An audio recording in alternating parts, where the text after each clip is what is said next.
Well, hey, boys and girls, welcome to another exciting episode of Issues, the political talk show that's sure to make you soil yourself if you think about this stuff long enough. And when you finally get it, you're sure to crap your pants, because I know I do. What a bunch of crap we got this month. Let me tell you, folks. I'm not proud to be an American today, folks. You know what happened? Well, all you people out there are out there worried about contraceptives for church workers and women's rights. You know what they're doing to us behind our backs while you're sleeping? Well, they did it, folks. They passed the new Patriot Act. That means, folks, that anybody, anywhere, can be deemed a terrorist without any judicial system trial, any justification by anybody. You can be taken into custody forever without any trial ever and held indefinitely until you die. And then if you're too difficult to find, or if there's just some reason that it might just be a little bit too dicey for somebody, they have the right now to off you. Just like the paid mafia, they can come in and just shoot your ass while you're sleeping, while you're working, and nobody's going to be able to do a damn thing about it. And if somebody stands up for you, they're going to deem you a terrorist too and shoot their ass. So how about that, folks? Yeah, let's think about contraceptives some more. Well, our Congress has just taken away the Fifth Amendment. That's right, folks. And these Congress people, before they're inducted into office, folks, before they're even allowed to make one decision, they take an oath. And on that oath, they say that they will defend the Constitution. Well, guess what, folks? Our government is destroying the Constitution one piece by one piece by one piece. And I don't know, man. And our illustrious president, well, Sir Obama, he's well on his way to making that $1 billion. You know, he's flying everywhere and collecting his little suitcases of cash. And right now, he's already made $250 million, folks. $250 million for that guy. Has he earned it? I don't think so. But you know who's paying those bills? That's right, the elite corporations that he pats their backs and gives them money right back every time they ask for it. And who pays for that? The taxpayers, with interest. You know how much money you owe today, folks? $52,000. That's your share of the debt, and it's growing by every minute.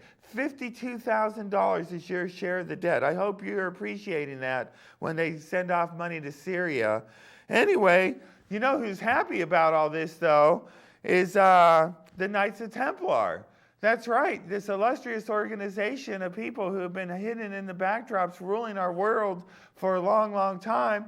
Well, they finally found their illustrious God, the Amun-Ra of America. That's right, oh God, oh bow to Amun, Amun-Ra, the sun god, the all-powerful one. Well, he's back, folks, and he's ruling our world. Not just America, the world. Praise Obama, praise Amun-Ra, Amun. Amen. Whenever we say Obama, hail Obama, and amen for all the wonderful things he's doing for us. And then while all this is happening, good old people in Syria are getting massacred. Thousands and thousands and towns are all just being destroyed. And we're not going to do a thing. And it's funny, like when Libya was doing that shit, we were right there. And when those other countries were doing that stuff, oh, well, we were right there. But guess what? Syria doesn't have any oil. They don't got any real valuable assets. And, oh, by the way, they're using our bombs and guns to destroy all those people. And as soon as all those bombs and guns are gone, guess what they're going to do? We're going to give them a bunch more so we can fund our military. You know, it's important that we get rid of all that stuff that we don't need and give it to people like Syria. But anyway, there's nothing better than that. And in New York City, folks, that's right, 9/11 is still on the agenda. They still think that we believe that 9/11 was done by terrorists. And you know as well as I do that the government blew up those buildings. They did it on purpose. They wanted to demolish them. They did a great job. And now they have a new enemy. Because Russia wasn't really an enemy anymore, we had to have the Muslim world as our new enemy. And because of this 9/11 crap, they feel it's all right to once again throw away the Bill of Rights and any sort of constitutional rights you have for privacy, and they feel that they can spy on Muslims anywhere. In Jersey and mosque, in San Francisco and mosque, any big cities, Seattle and mosque. That's right, the New York City Police Department knows you and where you are. Now, isn't that wonderful? And oh, by the way, some of you might not know, but the New York City Police Department, if put together as an army, would be the 7th largest army on the planet. The 7th largest army on the planet is our New York City Police Department. And how can they justify that money? By coming up with new enemies. So that's right, you Muslims out there, New York is watching you. And by the way, there's mass genocide and ethnic cleansing going on in a cartoon. So who really cares? Oh, what? What do you mean it's not a cartoon? What? Oh, sorry about that, folks. I guess there really is genocide and ethnic cleansing going on in a place called Cartoon, which just goes to show we're just evolving wonderfully as a civilization, and this world is just moving forward and by leaps and bounds, and we're looking out for each other. And God bless America. Amen. Great God of the world. So anyway, let's get on with the show. I got a lot of good stuff coming up. I have Glenn Schaller from the Monterey Bay Central Labor Council.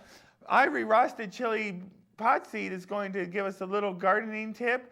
And then I think we have final moments with Uncle Spunky Chunky Chili. So stand by. We've got a lot more great stuff.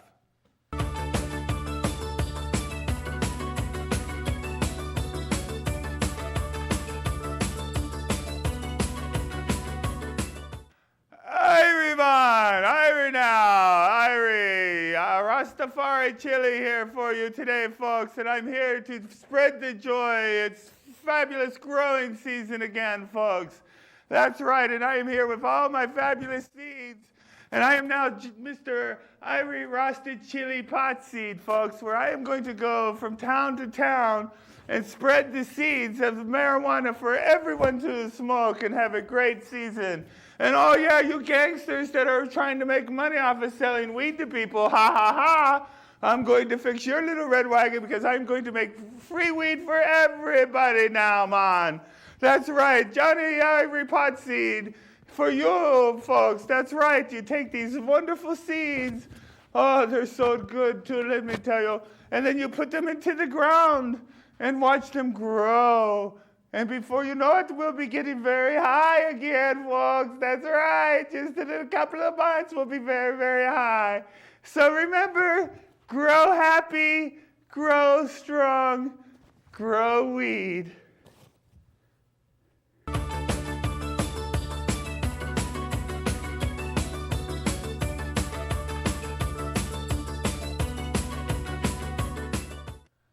Well, hey, folks, here I am with Glenn Schaller. He's the political coordinator for the Monterey Bay Central Labor Council. Glenn, thank you so much for taking time to be with us today. Glad to be here. The Monterey Bay Central Labor Council, if you don't know, folks, is kind of the union's union. There's about 20 different labor unions. Actually, 65. 65 different labor unions that are involved with this group, and they kind of try to make it so there's one voice for all the labor movement. And that's what Glenn's job is. He's here to take that voice and try to get it out to the people. And so I'm very glad to have Glenn here today, especially with the upcoming politics and election. There's going to be a lot of stuff where you're going to hear a lot of union rambling. So first off, Glenn, why don't you tell me a little bit about yourself and what you're doing? Sure. So as you said, I'm the political coordinator at the Monterey Bay Central Labor Council. We do have over 65 union locals and about 35,000 union members and working families who are part of the Labor Council. We cover both Monterey and Santa Cruz counties. We do policy, politics, education, and solidarity work. Most recently, we finished the endorsement process for county supervisors in both counties and have chosen those folks that will be the best labor allies who will be on the ballot in June. We've also done a lot of coalition work with groups like Move On, with the Occupy movement, with environmentalists, and within the faith community. So we've been expanding both who we work with and the work that we do. Very good, very good. So now you just dropped one on me. Now you're getting involved with the faith movement. Now, how does unions and churches coincide? Well, folks who have a faith background, often it's important to them that things be fair, not just for themselves, but for everybody, whatever background they're from. And we've done work with individual congregations, also a great deal of work with COPA, the Community Organized for Relational Power, which is an interfaith group in both counties.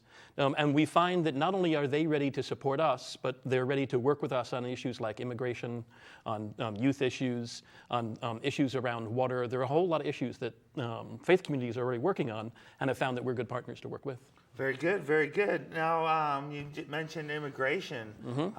That's a big thing here in the Monterey Bay area with all the farm workers and hotel workers and whatnot. Yep. How's that going? You know, it seems like there's a lot of people trying to get the illegal aliens out of the picture. Right. There's other people that are setting up for safe environments for them. Yep. What's the Labor Council's position on that? So the national labor movement and locally as well has felt for quite a while that the way to deal with immigration is to have comprehensive immigration reform, to make it so that people who work hard, as you say, in our fields, in our kitchens, often caring for folks in our community, have the chance to get to citizenship.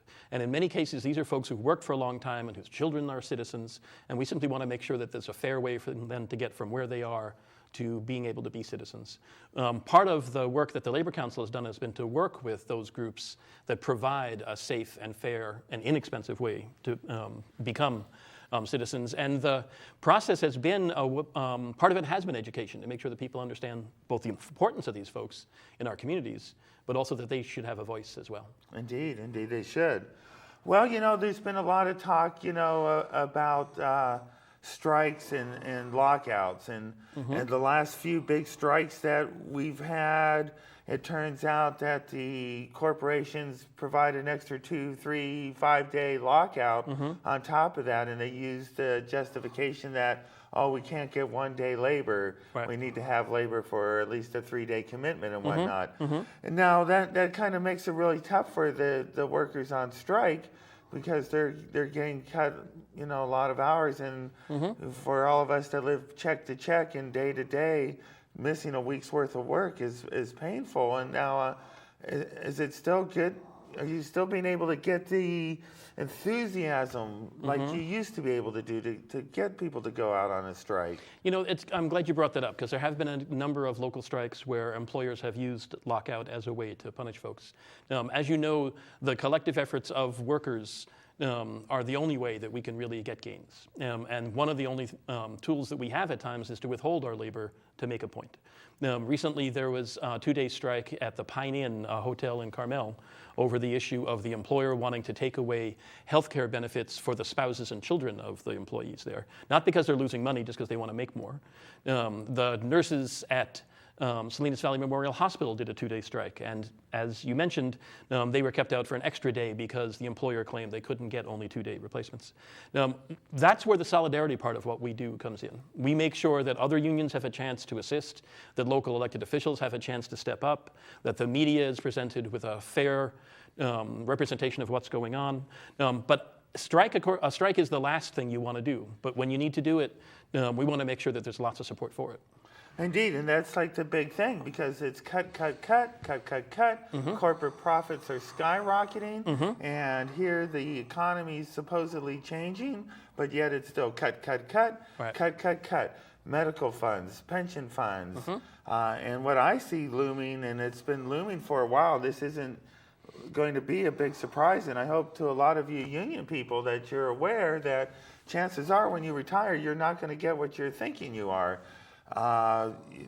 Government from Jerry Brown all the way down through San Jose's mayor are all trying to cut pensions, not only for new people but already retired people. Retired people. Now, what what's going on with that, Gene? Well, Glenn, Glenn, there I'm are a sorry. number. No, that's fine. There are a number of issues that come up around public pensions. There is a misunderstanding about how much that costs government and how much public employees are getting in pensions. There are folks, usually in the top administration, who have been figuring out how to spike their pensions. They get paid a lot at the end of their career, and suddenly they get huge pensions. That's not most folks. Most teachers, for instance, end up with a retirement of around $20,000 to $30,000, and that's what they live on. In many cases, they don't even have Social Security. We had a chance to assist some workers who had worked for an aluminum company in West Virginia who came to Monterey, because that's where the corporate office is, to make sure they could publicize an issue that where retirees who had a pension and had medical benefits were having them cut.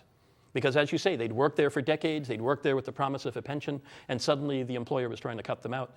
In some cases, there were people who, after they retired, then became sick and found that they suddenly had no health care. So we made sure that that story got out, and those employers were held to account. The thing that's happening now, I think, is that we need to help folks understand that if someone else has a better pension than they do, then they should be working with them to improve their own pension, not cut the pension of the people who got it good. If someone has foregone pay increases, if they've worked hard in a job in public or private industry, and now they have a pension that they can use to live on, they're not the problem. The problem is making sure everybody has a fair pension. And how are we going to get that to happen? I think there are a number of ways. One is that I don't think that we should be accepting from politicians or from corporations that because we have economic crisis that it's the time to cut from the folks who created the wealth to begin with. That this is a time for us to work together, for employees in the private sector to help make sure that those companies stay alive, that employees in the public sector make sure those governments can keep providing services. And I've got to say, in both cases, unions are helpful in the process of figuring out how to fix those problems. And instead of setting us up as the opposition, as the problem, we should be given the chance to be part of the solution. And locally, for instance, public employees have taken furloughs, have taken hourly cuts, have even accepted losing some members to make sure the government can still provide services. And then they should not be the scapegoats in the process. They should get to help solve it, and we're ready to do that. Great. Well, now here we go. We're in this election cycle. People are looking to the unions, or the union members are looking to their leadership. A lot of big money is going to be changing hands. Mm-hmm. We're going to be taking money out of workers, and we're going to be putting it into that 1%. And from what I've seen over the last 8 years, maybe longer, maybe even 12 years, is that we're putting money into these political campaigns, but yet when we need the support and to stop these cuts, that we need the government to say, we're not going to try to cut union benefits. We have a rebound here. Jerry Brown, Democrat, who's got, I don't even know how much money the labor movement put into his campaign. I'm sure it's a lot, more than any of us can imagine. And yet he's there saying we got to cut these pensions. Actually, that's not entirely true. He does have some proposals around public pensions that we have some concerns about. But he is sitting down and working with unions about how to come up with these solutions instead of what we get from Republicans where they impose a solution on us. So we're in negotiations with Governor Brown. He's been a good partner so far and has worked out ways to save money for state government without cutting folks. So there's a possibility there that we didn't have when we had our previous governor, Governor Schwarzenegger. Well, I'll give the you same that. is true with President Obama. There are issues that we've had, but making sure that we do have a national health care system, making sure that we are at the table is very different than when we're pushed out the door. So the individual problems we have and the process we have to provide, President Obama said as a candidate that he was going to be moving toward the issues of importance to us if we pushed him. And I think we have that responsibility to help move him toward serving working families. If we sit back and expect him to do it himself or Brown to do it himself, it doesn't work that way. So we're providing supportive pressure on both politicians. Great. Well, I hope you can put a little more pressure on these guys. And now, for years, the labor movement said, don't buy Walmart, it's going to destroy the economy. But then Joe and Ma Pa store went to China and got stuff anyway. And now everybody's selling stuff from China, and we've lost all of our manufacturing. And, you put up a stink back then, no Walmart. And, and the government, subsidizes all these companies for going overseas. And What used to, my feelings is we need to close the ports to China. I mean, we just need to bring manufacturing down here, and my goal is, or my theory is that that's World War III if we try to do something like that. I'm not going to get into the military side, but as you have said, the labor movement has for many years been for fair trade, not free trade. And the issues of Walmart continue to be the case in the city of Salinas, for instance, now has 2 Walmarts.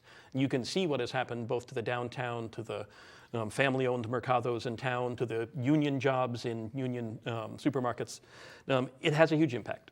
You're absolutely right. And I think the partnership that needs to happen are those folks who feel the need to go to Walmart because they have low prices, and the labor movement. That we can't simply say, you never shop there. We've got to be able to speak to folks who have the need to buy things at a lower price because they don't have a lot of money.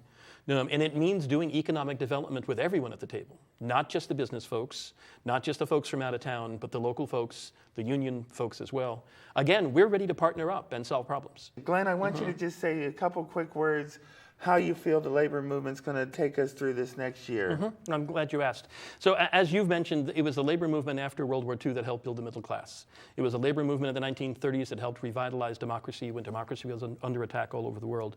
It's the labor movement now that stands up for the LGBT community, that stands up for civil rights. It's the labor movement that figures out how to get things done when sometimes we spend a lot of time squabbling amongst ourselves. I think that there's a great deal of strength there. I think it's great to see how many young folks are getting involved in the labor movement, and I get to do that with the work I do. I think that we do have a lot ahead of ourselves, and we can reach back to history to figure out some of those tactics, but it's time to look forward to new coalitions and moving forward in new ways, and I think the next few years are going to be very exciting. Great. Well, Glenn, thank you so much Absolutely. for coming down. Thanks for having me. You guys, if you have any questions or concerns, or you can contact the Monterey Bay Central Labor Council. And the website is mbclc.org. And I was the one who got that started, folks. That's Believe right. it or not, I used to work there Sandy. and set that up. And so it was a real pleasure. And Glenn, thanks again, Absolutely. buddy. Good luck to you. And all you union people, come on now. Come on. It's time. Anyway, thank you. You're welcome. Thank you. All right.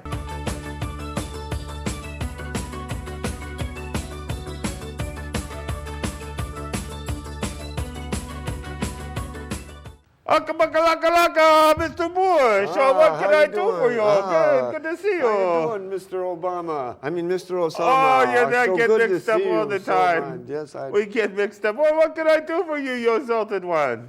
Well, with the Russians going to invade Afghanistan, that we thought that we could help you defend your fellow Muslims against the communism. Oh, that's a very nice gesture, but that's not going to be easy fighting them Russians. I'm going to need lots of, why should I get involved? Because I live in Pakistan.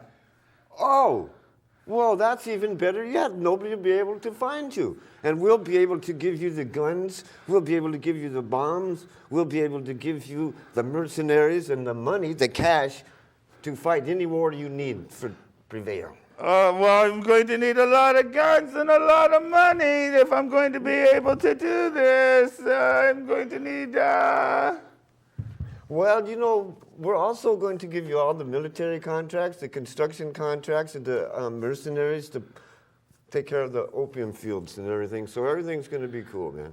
Oh, my brothers would be very happy with me if I get them some work. It's been very slow in Pakistan these days. And, Mr. Bush, this sounds like a great Akabaka plan, my good friend. Together we will rule the world. Yes, and when we bomb Afghanistan, we will bomb the pipeline so that we won't have to do that later. We'll take it up to the construction, and your brothers will make more money. Just don't kill any of my brothers, No, please. brother. You'll protect me through all this, won't you, Mr. Bush?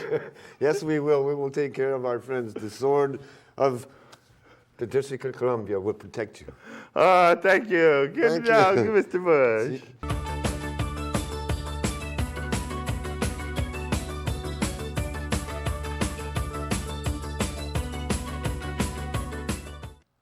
Well, hey there, boys and girls. Uncle Spunky Chunky Chili here. It's been a long time since I seen y'all, but I'm back, and it's good to be back, folks. I finally talked old Sandra into letting me come on the show because I got a lot of shit to be pissed about. And this week, I'm really pissed. You know why I'm pissed this week, folks? Well, I'm pissed because of fucking liars. You know what? People that lie to you just to get over, like they want to like take advantage of you, and so they feel that they can't just ask you, they gotta lie to you. And you know what really pisses me off is when the government lies to you. You know, like when they say, oh yeah, we're really hurting for money, and then they got lots of money. And then, oh yeah, we're gonna do this stuff for you, and then they don't do that stuff for you. And then they say, oh yeah, big changes are gonna come, and then it's all the same shit day after day. Well, you know, that kind of crap really pisses me off. And the only way we're going to be able to do anything about this, folks, is if we all stand together and make a scene. And I think the Occupy movement made a really big scene, and I got to applaud most of you, even though there's a couple knuckleheads that took it just a little bit too far. But, you know, if we all get together as a team like we did during that, and then everybody got together as a team and supported that team, and then the whole team went together and we fought the government, well, you know what? We're all going to get shot and killed because that's what they're expecting us to do. So I guess there ain't much we're going to be able to do about that but piss and moan like I'm doing. So anyway, folks, good night, and I'll see you next month. Good night now.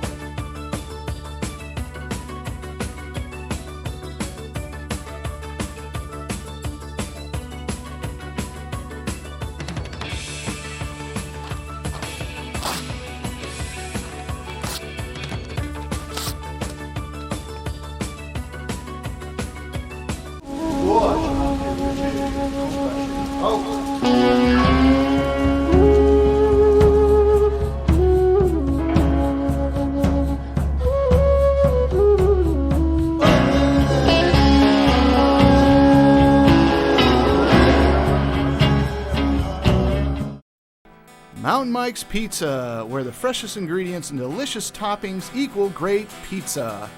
With a full salad bar, a buffet table, and a fun, family-friendly atmosphere.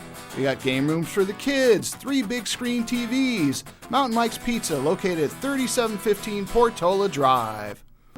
Come to Caffè Mare, located at 740 Front Street. Enjoy authentic cucina italiana made with sustainable seafood, free-range meat, and local organic produce. Happy hours Sunday through Thursday, jazz music Tuesday and Wednesday nights, late music Friday and Saturday, and a great weekend brunch. Caffè Mare.